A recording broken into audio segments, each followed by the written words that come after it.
Take a slow breath in and let it out. Again, breathe in and breathe out. Let your shoulders loosen. Let your forehead soften. There is nothing you need to carry right now. Tonight we will follow the story of David and Goliath from 1 Samuel.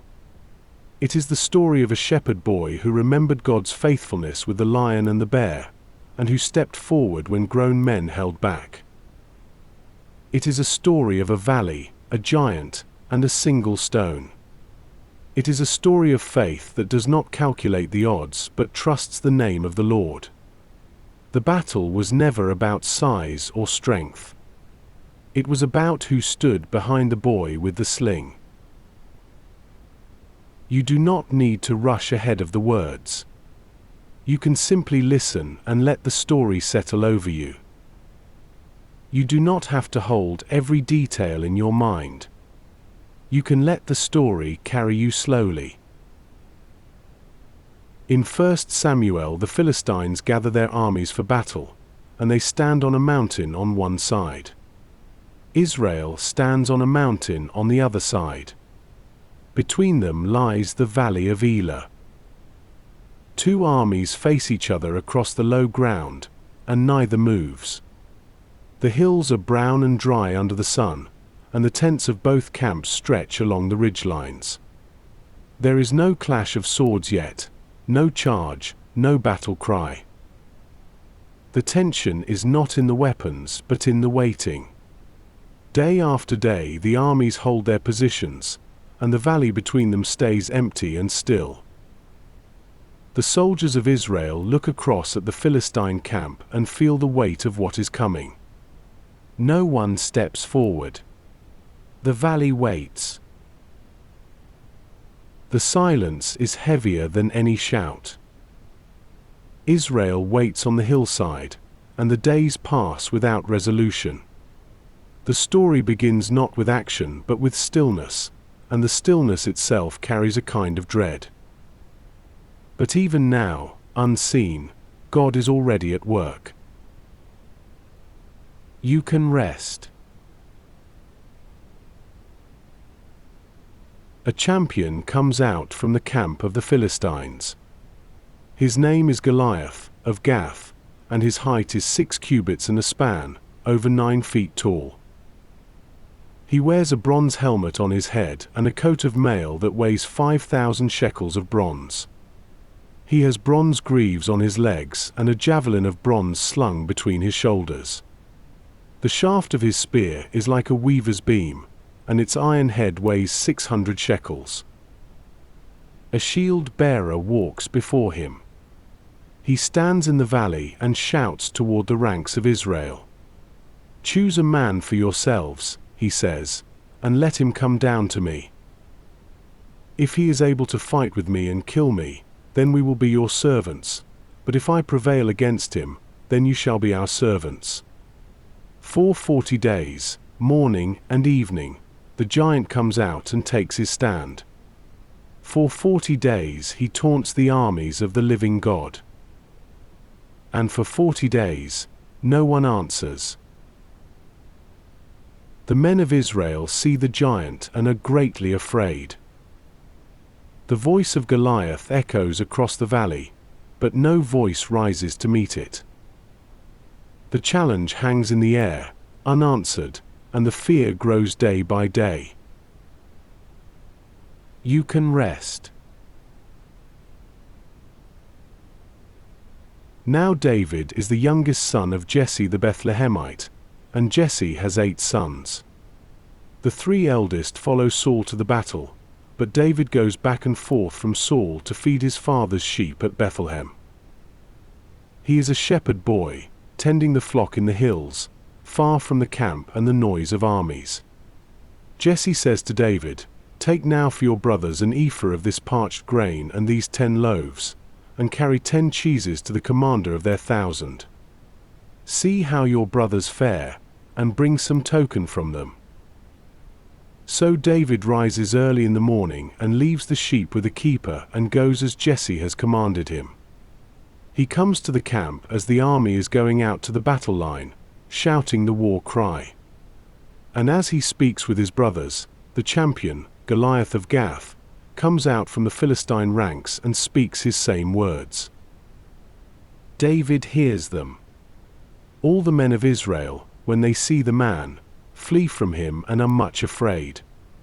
But David does not flee. The shepherd boy stands still where the soldiers run. He has come with bread and cheese, not with a sword, and yet he does not turn away. Something stirs in David that the army has forgotten. You can rest. David speaks to the men who stand by him, saying, "Who is this uncircumcised Philistine, that he should defy the armies of the living God?" The words travel through the camp until they reach the ears of King Saul, and Saul sends for him. David says to Saul, "Let no man's heart fail because of him. Your servant will go and fight with this Philistine." Saul says to David, "You are not able to go against this Philistine to fight with him, for you are but a youth, and he has been a man of war from his youth." But David answers quietly, "Your servant used to keep sheep for his father. And when there came a lion, or a bear, and took a lamb from the flock, I went after him and struck him and delivered it out of his mouth. And if he arose against me, I caught him by his beard and struck him and killed him. Your servant has struck both lions and bears, and this uncircumcised Philistine shall be like one of them, for he has defied the armies of the living God."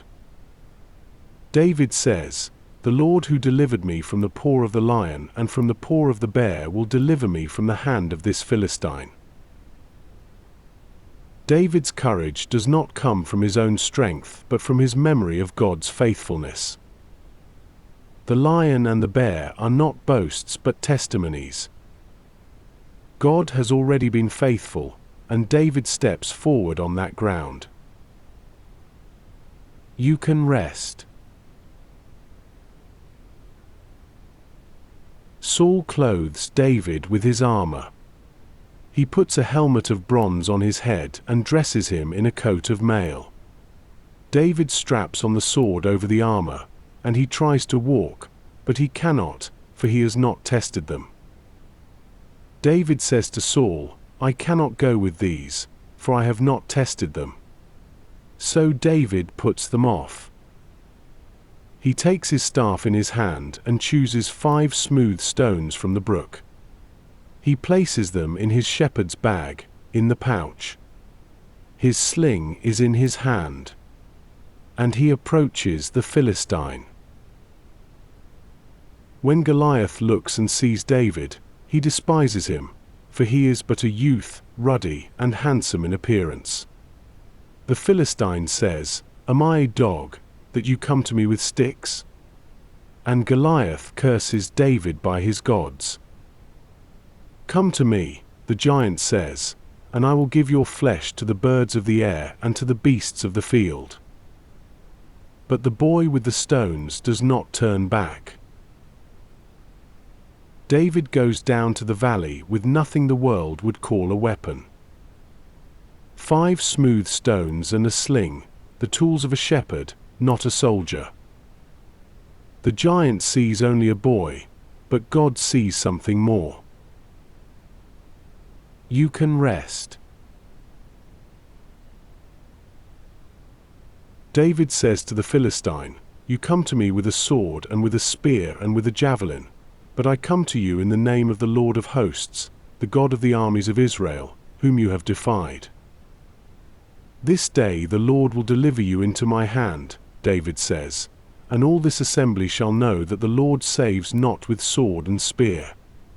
For the battle is the Lord's, and he will give you into our hand." When the Philistine rises and comes and draws near to meet David, David runs quickly toward the battle line to meet him. David puts his hand in his bag and takes out a stone and slings it. The stone strikes the Philistine on his forehead. The stone sinks into his forehead, and Goliath falls on his face to the ground. So David prevails over the Philistine with a sling and with a stone. He strikes the Philistine and kills him. There is no sword in the hand of David. The valley falls silent. The giant lies still on the ground, and the boy with the sling stands over him. The battle is won not by the strength of arms, but by faith in the name of the Lord. One stone was enough, because God's name was enough. You can rest. Now the story can become simple. No new scene is needed. The same truth remains. The valley is quiet. The giant has fallen. The stone was enough. God's name was enough. David remembered the lion and the bear. He stepped forward on the ground of God's faithfulness. You are carried by the same faithfulness. You do not face tomorrow alone. The battle is the Lord's, and you can lay it down. You can rest. Nothing new is being added now. The truth can become lighter and simpler. The valley is at peace. The shepherd boy trusted. The battle is over. You are held. You do not have to fight tonight. You can let go.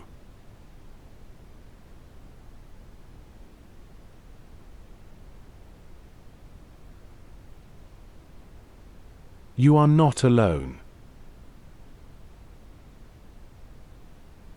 You can rest.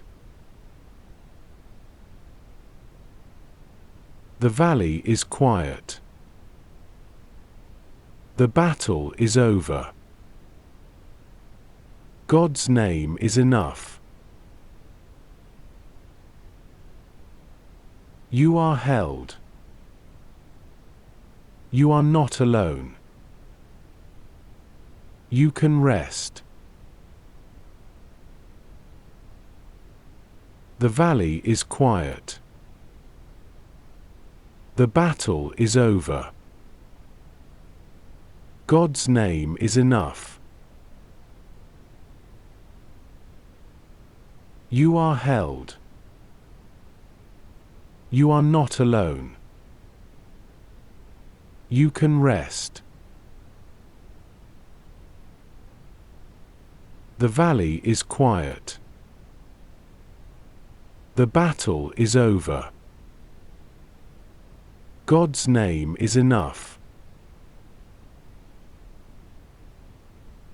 You are held. You are not alone. You can rest. The valley is quiet. The battle is over.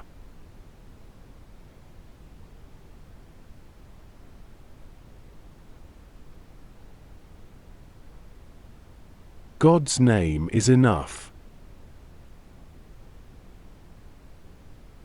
You are held.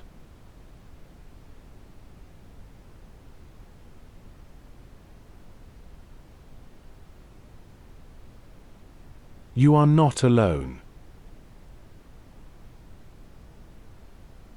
You can rest.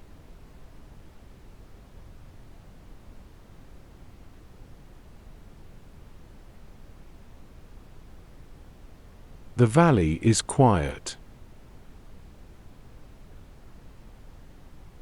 The battle is over.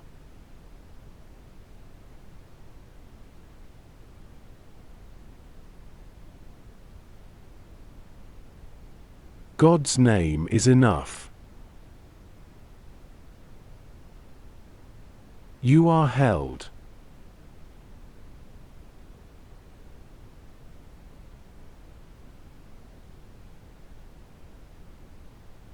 You are not alone. You can rest.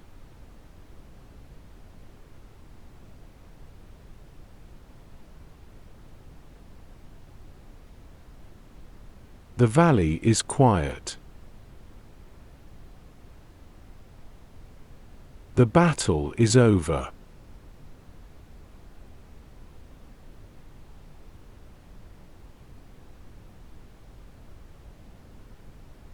God's name is enough. You are held.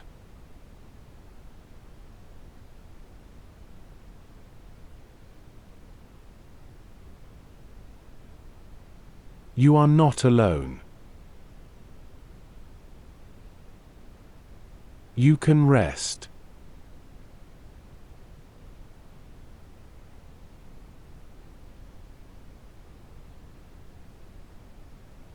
The valley is quiet.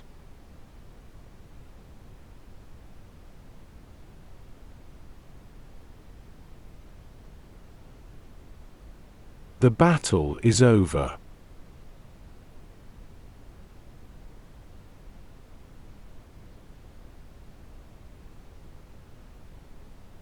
God's name is enough.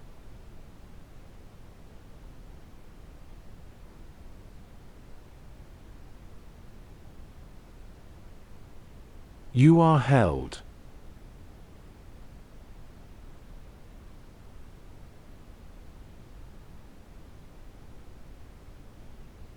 You are not alone.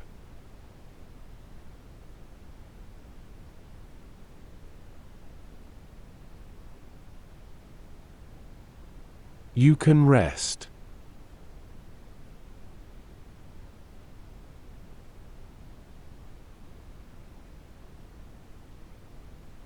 The valley is quiet.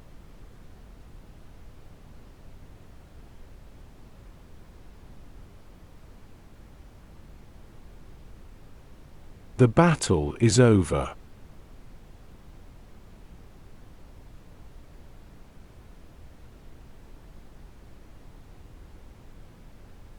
God's name is enough.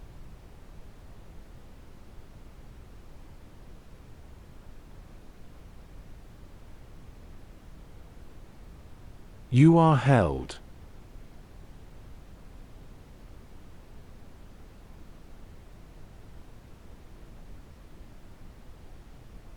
You are not alone.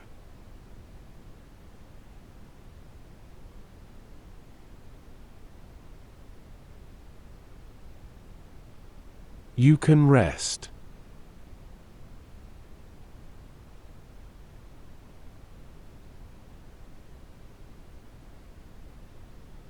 The valley is quiet.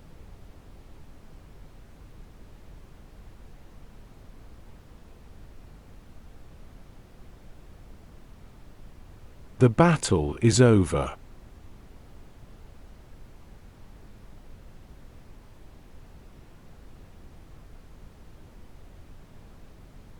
God's name is enough.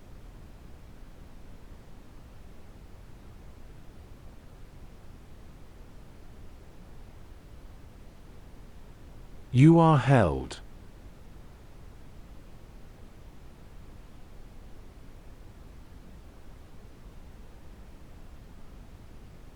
You are not alone.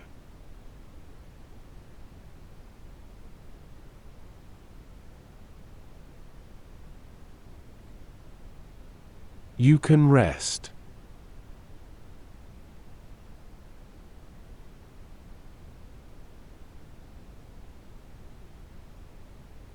The valley is quiet.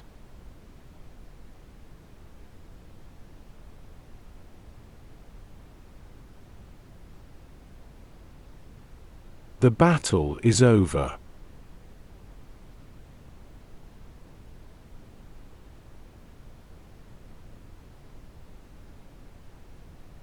God's name is enough.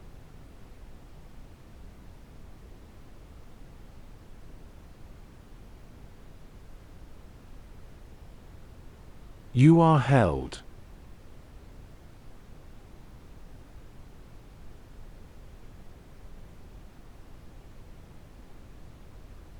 You are not alone.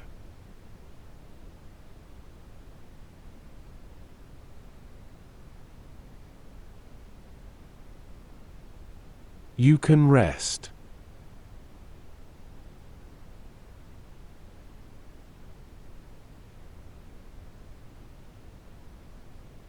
The valley is quiet.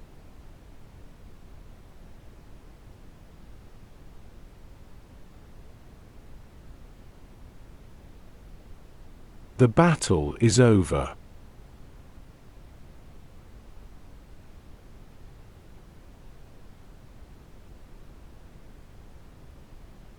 God's name is enough.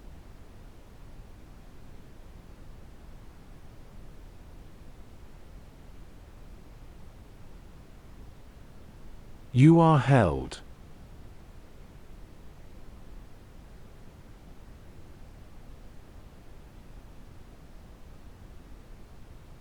You are not alone.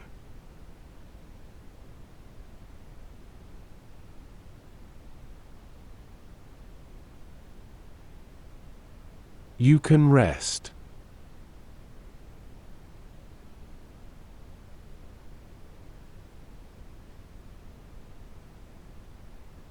The valley is quiet.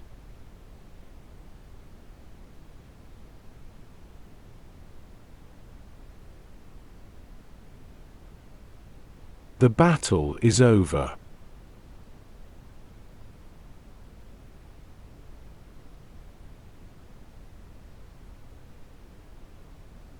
God's name is enough.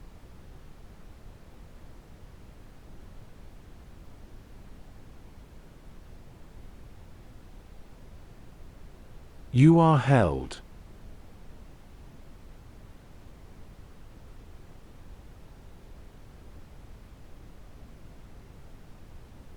You are not alone.